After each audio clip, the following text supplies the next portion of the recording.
Dobro jutro, ura je 8:30, Valentin tukaj. In zdaj še zadnja epizoda iz uvodne serije o tem, kako se piše, kako se začne z pisanjem miselnih vzorcev, tako da jih lahko preobrazimo. Ko želimo preobraziti nek svoj vzorec, neke svoje misli, ki se nam stalno pojavljajo, ali neke čustvene reakcije, ki nas motijo, naprej izberemo neko točko, nek vzorec, ki ga želimo preobraziti.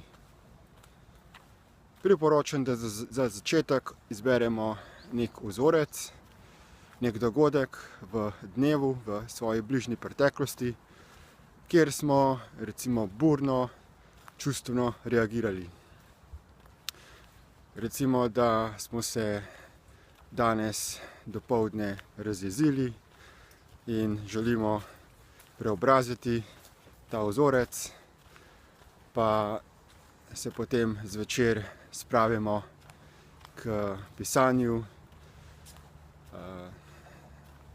se zvečer, recimo pred spanjem, ko imamo mir, zapremo v svojo sobo in potem se odločimo, na kakšen način bomo pisali, oziroma ali bomo pisali v javni dnevnik, javni spletni dnevnik, ali v spletni dnevnik zasebne narave, ki je dostopen samo nam, ali našim ožjim prijateljem, ali mentorjem, ali bomo pisali z roko, v blok ali na bel list papirja, ali pa bomo počeli ta proces v sklopu brezplačnega spletnega tečaja Destiny AI Process Professional, kjer bo naše pisanje potem tudi lahko preveril naš mentor oziroma mentorica.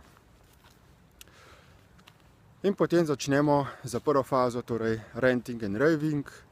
To je neko pisanje, ko napišemo celoten scenarij dogodka, ki je bil obkrožen z našo to čustveno reakcijo, oziroma da napišemo dogodek, v katerem smo mi čustveno reagirali. To pisanje počnemo brez da bi presojali, kaj bomo napisali, brez da bi izločali, da bi delali selekcijo, katero dejanje, misel, čustvo bomo vključili v to pisanje in katerega bomo izključili.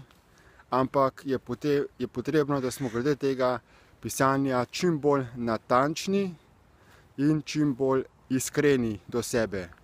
Da popolnoma vsak najmanjši spomin, ki ga imamo glede tega dogodka,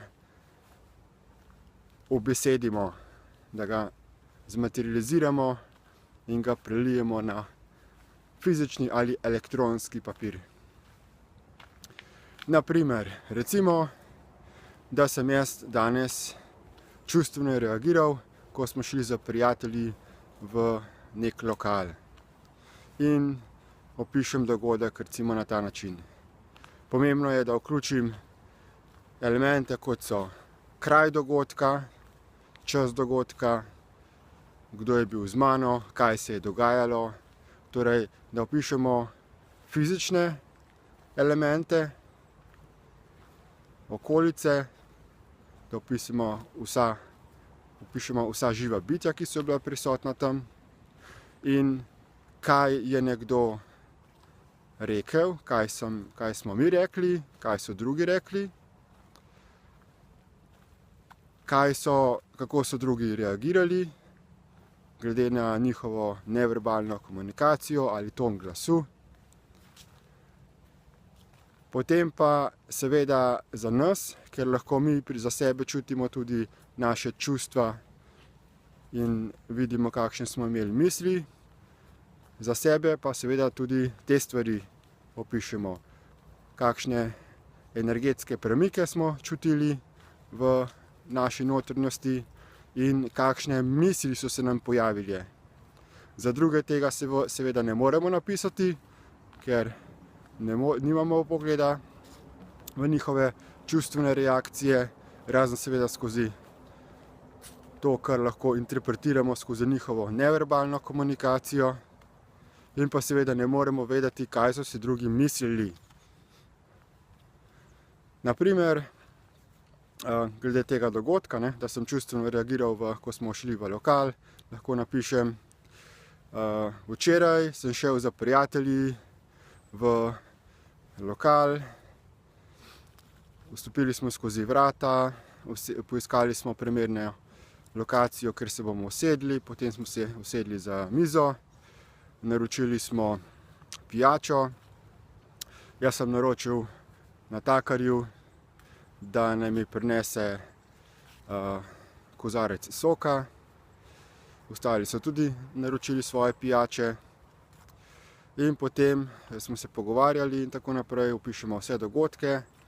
In potem je recimo natakar prinesel pijačo, vendar mi ni prinesel tiste pijače, ki sem mu naročil. Zaradi tega sem se razjezil in sem mu rekel, da je nesposoben, da bi moral zamenjati službo, začel sem ga obtoževati in potem sem do njega ustvaril zamero. Povedal sem mu, da ne bom nikdar več obiskal tega lokala, ker sem zelo razočaran. In potem smo z prijatelji protestno vstali in odšli iz tega lokala, zato da bi tega natakarja kaznovali in da bi si zapomnil to lekcijo. Torej, to je taken krajši opis, krajši primer nekega takega dogodka. Bistveno je pa v tem, da opišemo, kaj smo si mi mislili, kakšne točne misli so prišle v našo glavo, kako smo čustveno reagirali in pa seveda okoliška spremljevalna dejanja. To je prva faza tega pisanja, torej napišemo spis kot celoten scenarij tega dogodka, kot da bi šli v spomin nazaj pogledati ta filmski prizor dogodka in da čim bolj podrobno opišemo, kaj se je dogajalo, kot da bi ta dogodek opisovali nekemu človeku, ki ni bil zraven in bi rad točno vedel, kaj se je zgodilo, ali pa kot da bi opisovali nekemu človeku, ki je slep, ki ne more videti. S tem, da za razliko od splošnega pisanja spletnih dnevnikov, ko opisujemo samo to, kaj se nam je dogajalo, kaj smo čutili in tako naprej, pa še to se večinoma ne piše, bomo potem v naslednji fazi šli to pisanje še analizirati. In to je zelo pomembno, da za razliko od pisanja navadnih klasičnih dnevnikov je to pisanje namenjeno predvsem zato, da dejansko pogledamo v ozadje, v globino teh svojih čustvenih reakcij in miselnih vzorcev in da jih preobrazimo. In to bom pa razložil sedaj v naslednjih videoposnetkih, tako da vabim, da si jih ogledate. Nasvidenje!